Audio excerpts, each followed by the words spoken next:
சாந்தியும் சமாதானமும் நம் அனைவரின் மீதும் உண்டாவதாக. எல்லா புகழும் இறைவன் ஒருவனுக்கே. நம்ம தொடர்ந்து நிலவரங்களை பார்த்துட்டு இருக்கோம். இப்போ வந்திருக்கக்கூடிய சில முக்கியமான தகவலை ஒரு தொகுப்பாக பார்க்கலாம்.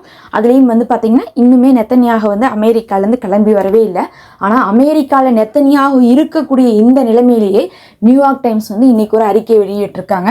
இது ஒரு பெரிய விஷயம்தான் சொல்லணும். ஒரு டாக்குமெண்ட்லேயே அவங்க என்ன சொல்கிறாங்கன்னா, நாங்கள் 100 அதிகாரிகளுடைய ஆதாரத்தை சப்மிட் பண்ணுறோம். அந்த 100 அதிகாரிகள் என்ன சொல்லியிருக்காங்கன்னு பார்த்தீங்கன்னா, அக்டோபர் 7 காசாலிருந்து தாக்குதல் பண்ண போகிறாங்க அப்படிங்கிறது நெத்தன்யாவுக்கு முன்னாடியே தெரிஞ்சிருச்சு. ஒரு வாரத்துக்கு முன்னாடியே தெரிஞ்சிருந்துச்சு.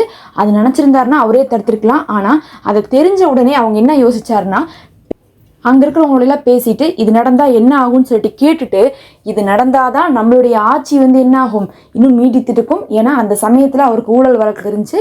கண்டிப்பாக இதோட இந்த தடவையோட நம்மளுடைய ஆட்சி முடிய போகுதுங்கிறத அறிஞ்சிட்டு நடக்க இருக்கக்கூடிய அந்த தாக்குதலை பரவாயில்ல நடக்கட்டும், நடந்ததுக்கு பிறகு நம்ம என்ன பண்ணலாம், பதிலுக்கு தாக்குதலை ஆரம்பிப்போம்.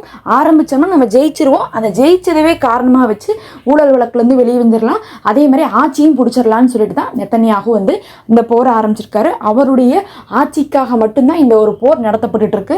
இஸ்ரேல் மேலே எந்த ஒரு அக்கறையும் இல்லாமல் அதை தாக்க விட்டதும், அங்கே இருக்கக்கூடிய பிணைக்கீதிகள் பிடிச்சிட்டு போனாலும் பரவாயில்லன்னு சொல்லிட்டு விட்டதே பார்த்தா இந்த இஸ்ரேல் தான் அப்படிங்கிறதை இன்னைக்கு நியூயார்க் டைம்ஸே 100 பேர்த்துடைய 100 அதிகாரிகளுடைய ப்ரூஃபோட என்ன பண்ணியிருக்காங்க, ஒரு டாக்குமெண்ட்டை வெளியிட்டிருக்காங்க. அதுவும் பார்த்தா நெத்தன்யாகு அமெரிக்காவில் இருக்கும்போது இதை செஞ்சுருக்காங்கன்னா எப்படி ஒரு அசிங்கம் பாருங்கள். இவங்க இஸ்ரேலில் இருக்கும்போது செஞ்சால் கூட பரவாயில்ல, அவங்க அமெரிக்காவுக்கு கெஸ்ட்டாக போயிருக்காங்க. அப்படி வெள்ளை மாளிகையிலெல்லாம் உட்கார வச்சு அவர் பேசிகிட்டு இருக்காங்க. இந்த நேரத்தில் நியூயார்க் டைம்ஸ் இப்படி ஒரு அறிக்கையை அங்கேருந்து வெளியிட்டிருக்காங்க. அதே சமயத்தில் இன்றைக்கி சேனல் 20 அவங்க நியூயார்க் டைம்ஸே இப்படி பண்ணிட்டாங்க, நாம் இவர் என்ன பண்ணலான்னு சொல்லிட்டு யோசித்து வச்சு செஞ்சுருக்காங்கன்னு தான் சொல்லணும்.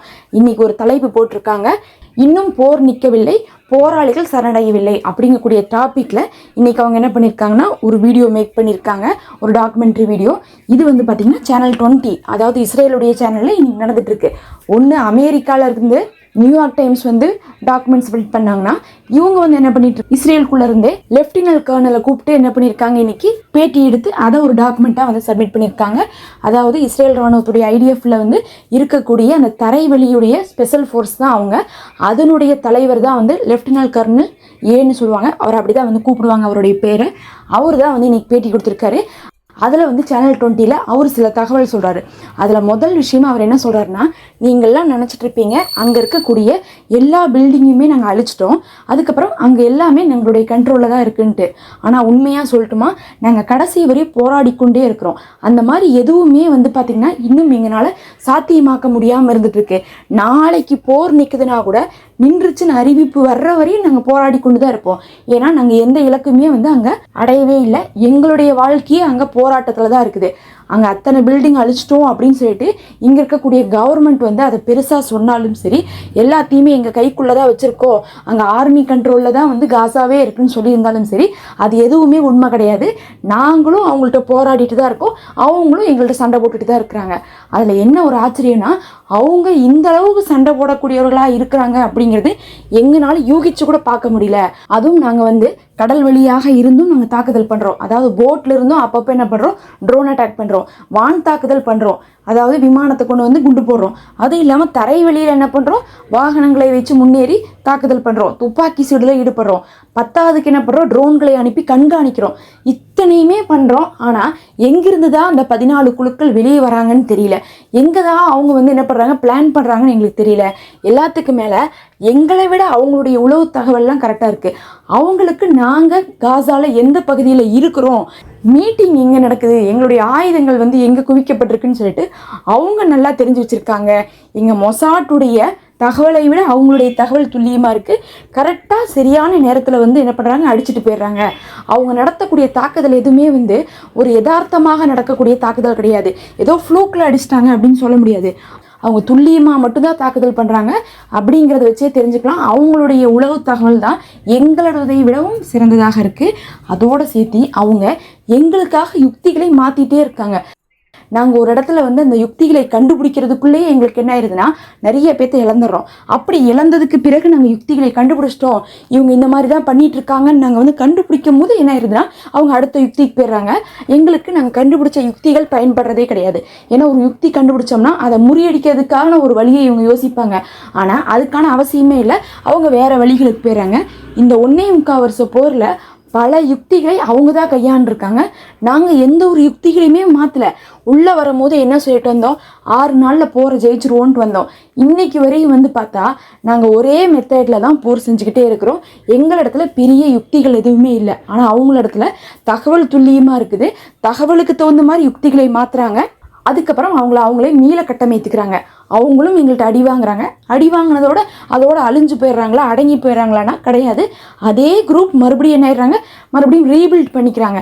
அவங்களுக்குள்ளேயே அதற்கான ஆட்கள் இருக்காங்க. இறந்தாங்கன்னா திரும்பவும் அந்த இடத்துக்கு அதே அளவுக்கு சண்டை போடக்கூடிய தலைவர்களோ இல்லை வந்து அங்கே இருக்கக்கூடிய போராளிகளோ இருந்துட்டு இருக்காங்க.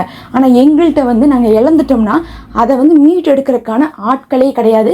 அந்த ஆட்களை நாங்கள் வந்து ஐடிஎஃப்ட கேட்டால் கூட அவங்க என்ன பண்ணுறது இல்லைன்னா ஒரு முறையான ஆட்களை கொடுக்காம சும்மாவே வந்து பேசிக் லெவலில் வந்து சண்டை போடக்கூடியவர்களை கொண்டு வந்து என்ன பண்ணிடுறாங்க, போரில் விட்டுறாங்க. அவங்கள நாங்கள் வச்சுட்டு போர் செய்கிறதே கஷ்டமாக இருக்குது. ஏன்னா திரும்ப அவங்க வந்து அங்கே இருக்கக்கூடிய போராளிகள் கையில் கிடச்சிட்டாங்கன்னா அவங்கள பிடிச்சிட்டு போயிடுவாங்க பிணைக்கிதையா. அது எங்களுக்கு இன்னும் ரிஸ்க் ஆயிரும். அப்படியான நிலைமையில தான் நாங்கள் இருக்கோம். ஆனால் ஆள் பற்றாக்குறை அப்படிங்கிறது காசாவில் இருக்கக்கூடிய போராளிகளுக்கு இருக்கிறதே கிடையாது அப்படிங்கிறதையும் இன்னைக்கு சொல்லியிருக்காங்க. திரும்ப திரும்ப அவங்களே வந்து கட்டமைத்து கொண்டே இருக்கிறாங்க. எங்களால் கட்டமைக்க முடியாமல் இருந்துட்டு இருக்குது. அவங்க ஒரு துல்லியமான ஒரு இலக்கை நோக்கி தான் போயிட்டு இருக்காங்க. அவங்க சொன்னது என்னது, எங்களுடைய இடத்த எங்களுக்கு கொடுத்துருங்க, எங்கள் இடத்துல எந்த ஒரு ஆக்கிரமிப்பும் இருக்கக்கூடாது, நீங்கள் வெளியேற வரையும் நாங்கள் அடிப்போம்னு சொன்னாங்க. அதை தான் அவங்க செஞ்சுட்டு இருக்காங்க. ஆனால் எங்களுடைய இலக்கு என்னன்னா, நாங்கள் வந்து அங்கே இருக்கக்கூடிய போராளி குழுக்களை அழிப்போம்னு சொன்னோம். இதுவரையும் அழிக்கல. பிணைக்கேதிகளை தூக்கிட்டு வருவோன்றோம், இதுவரையும் தூக்கிட்டு வரல. ஆட்சி மாற்றத்தை கொண்டு வருவோம்னு சொன்னோம். இன்னைக்கு வரையும் அவங்க தான் என்ன பண்ணிட்டு இருக்காங்கன்னா காசாக்குள்ள ஆட்சியை நிர்வகிச்சுட்டு இருக்காங்க.